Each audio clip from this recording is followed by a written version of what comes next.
એકવાર કોઈએ રાધાને પૂછ્યું કે બોલ તારો શ્યામ ક્યાં છે?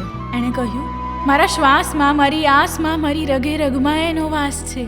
અને શ્યામ ક્યાં નથી? તો એણે કહ્યું, મારા નસીબમાં.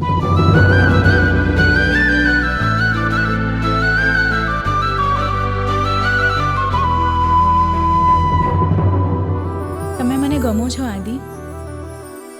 દિવસ રાત સૂતા જાગતા બસ તમારા જ વિચાર આવ્યા કરે છે મને. એવું લાગે છે કે તમે છો તો બધું જ છે અને તમે નથી તો કંઈ જ નથી.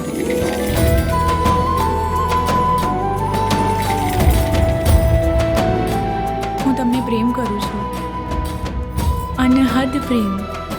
અને મને ખબર છે કે તમે પણ મને પ્રેમ કરો છો. કહી દો ને આદિ, કહી દો ને કે તમે પ્રેમ કરો છો. કહી દો ને. નહીં કરી શકું પ્રેમ હું એને, નહીં કરી શકું યાર.